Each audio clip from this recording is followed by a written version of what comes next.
Good morning students.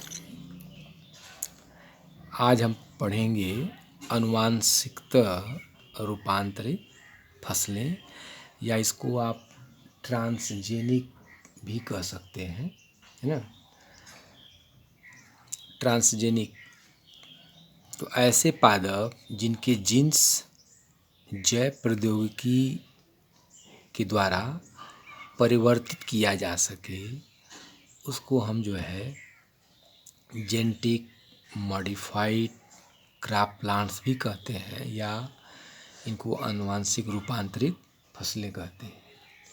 तो आनुवांशिक रूपांतरित फसलों के उत्पादन से लाभ।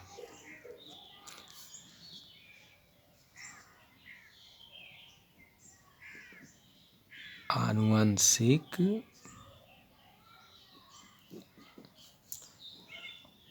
रूपांतरित फसलों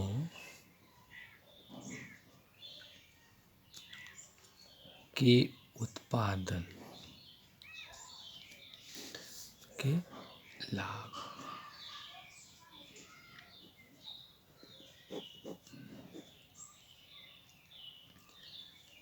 तो इसके जो है निम्न लाभ हैं। पहला है कि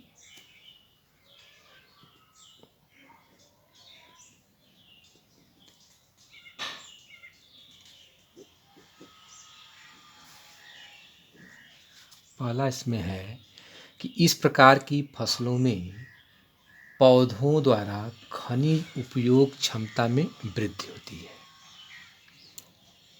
पौधों द्वारा खनिज उपयोग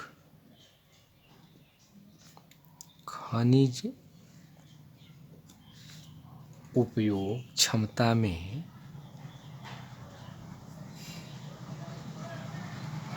वृद्धि होती है।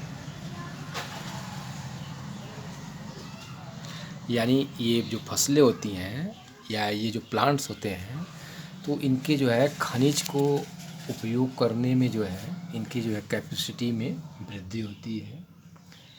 और इस प्रकार की फसलें अजैव प्रतिबलों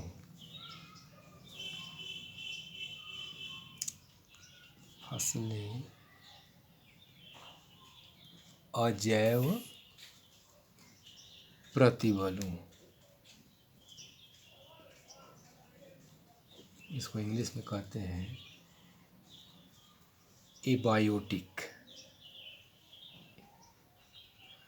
एबायोटिक स्ट्रेसेस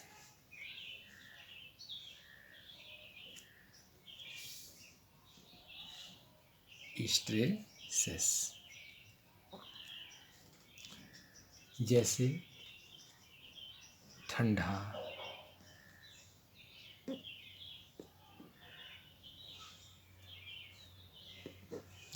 ठंडा, है, सूखा, नमकीन वाटर है,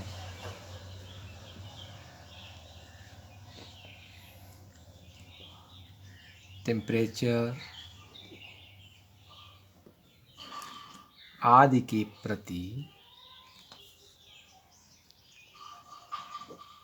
प्रति अधिक सहिष्णु होते हैं। क्या होते हैं? अधिक सहिष्णु को कहते हैं टॉलरेंट।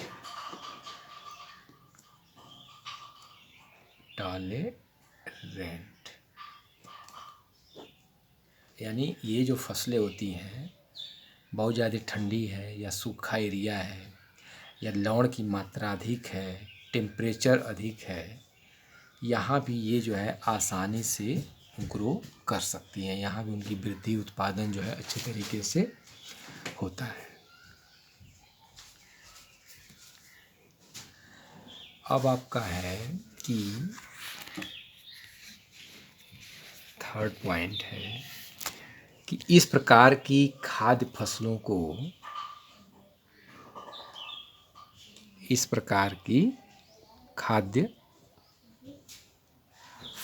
को पोफड़िक स्तर,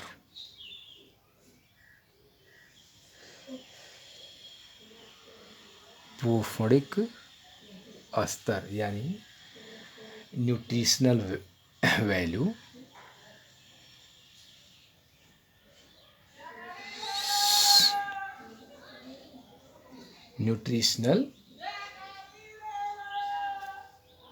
न्यूट्रिशनल वैल्यू में जो है वृद्धि होती है,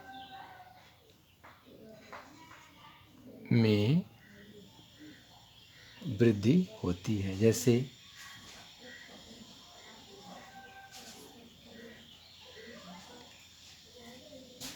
विटामिन ए समृद्ध धान, विटामिन ए समृद्ध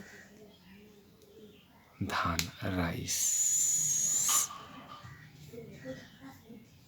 फसलों को कह रहा है कि पोफड़िक स्तर यानी इसका जो न्यूट्रिशनल लेवल है या वैल्यू है, उसमें क्या होती है, वृद्धि होती है। जैसे आपका धान है तो धान में जो है विटामिन ए से समृद्ध, मतलब विटामिन ए की मात्रा इसमें ज़्यादा पाई जाती है, और बीटा कैरोटीन भी जो है धान में पाया जाता है। 4 पॉइंट आपका है कि रासायनिक पीड़कनाशकों का कम निर्भरता, रासायनिक पीड़कनाशकों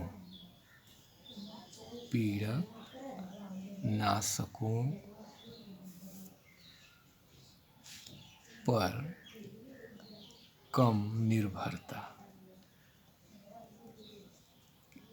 कहने का तात्पर्य है कि आप लोग जैसे खेतों में देखते हैं धान, गेहूँ, सब्जियों के, तो तमाम प्रकार के जो इंसेक्टिसाइड्सों का जो है, रासायनिक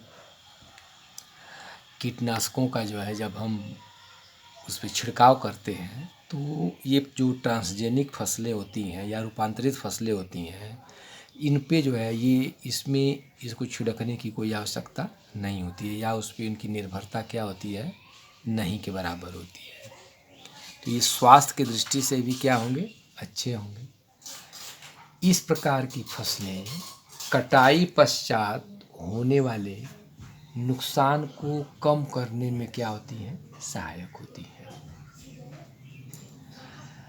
और ये पौधों के निर्माण में, तदनुकूल जो है पौधों के निर्माण में सहायक हैं, जिनसे वैकल्पिक संसाधनों के रूप में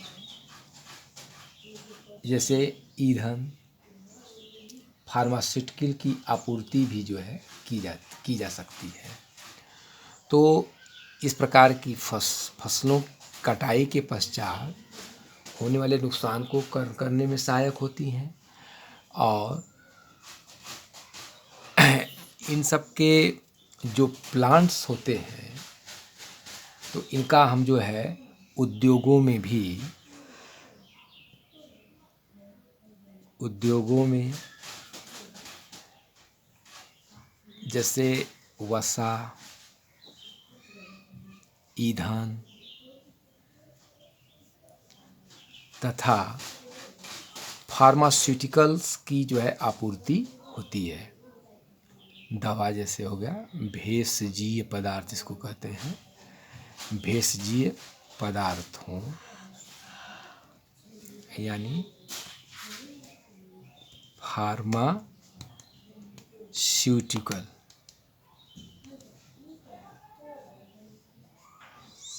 पदार्थों की आपूर्ति जो है इसके प्लांटों से होती है।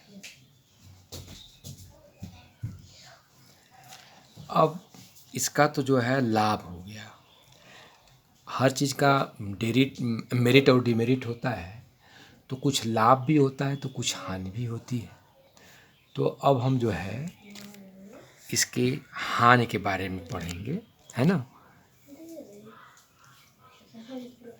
उत्पादन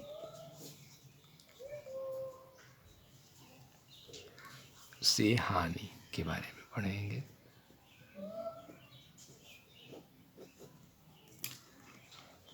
इसमें क्या होता है कि इस प्रकार की फसलें लोगों को एलर्जी उत्पन्न कर सकती हैं।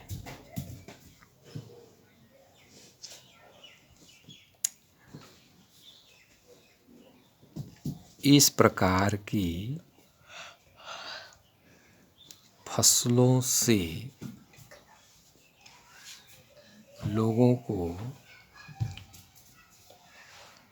एलर्जी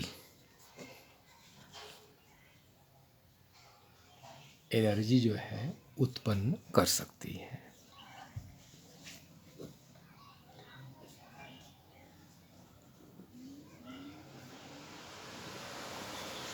मतलब इस जो ये फसलें होती हैं ये लोगों के अंदर एलर्जी उत्पन्न करके अस्थमा, शरीर पे चकत्ते, है ना, खुजली टाइप के ऐसी जो है परेशानी बढ़ सकती है।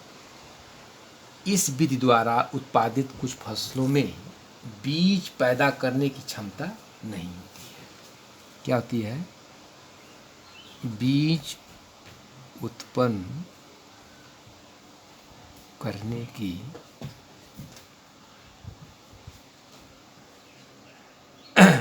क्षमता नहीं होती है।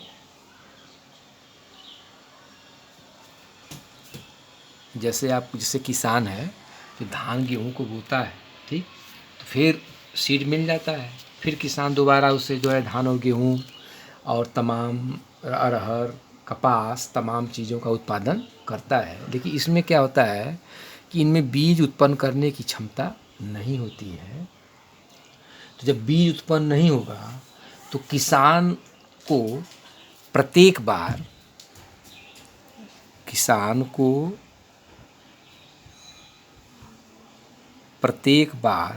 क्या होगा? बीज खरीदना पड़ेगा।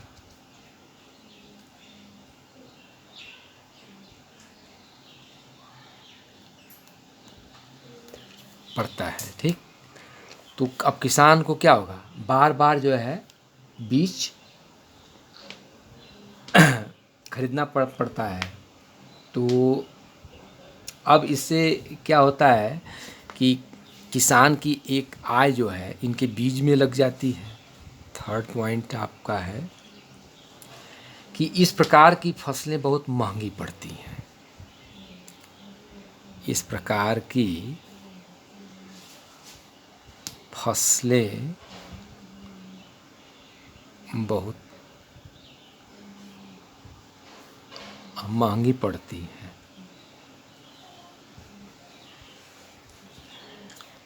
और इनकी प्रक्रिया बहुत लंबी होती है और इनकी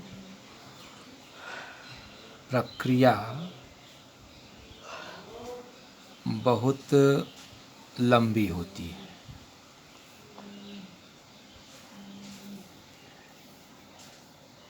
किसान, इसलिए जो छोटे किसान प्रत्येक बार रूपांतरित फसलों के बीज नहीं खरीद सकते हैं। यानी किसान जो है इससे जो छोटे किसान हैं वो बीज नहीं खरीद सकते। यानी क्या हो गया? असमानता हो गई। यानी कृषि में क्या हो गया? कृषि में जिससे असमानता उत्पन्न होती है।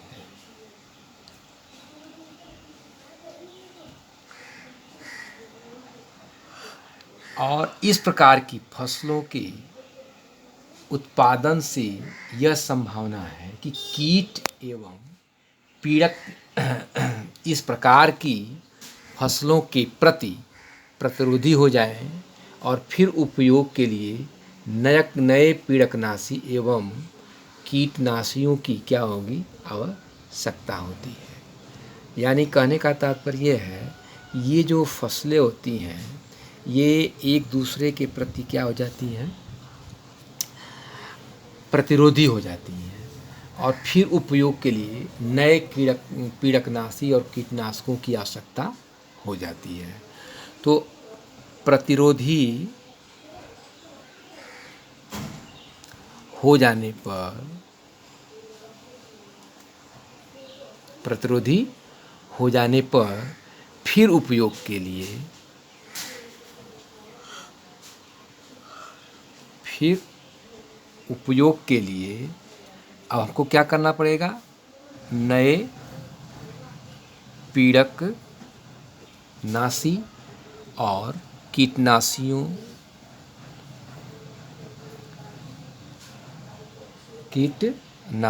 की आवश्यकता होगी। तो आपको परीक्षा में प्रश्न पूछ सकता है, बहुत इम्पोर्टेंट भी है, हर साल लगभग पूछते हैं अल्टरनेट करके, कि अनुवांशिक या ट्रांसजेनिक फसलों से आप क्या समझते हैं, इनके तमाम इनके जो है लाभ और हानि के बारे में बताएं। एग्जाम्पल में आप तमाम प्रकार के हैं, जैसे कपास है, बैगन,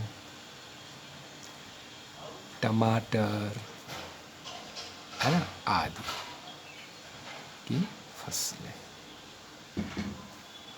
थैंक यू।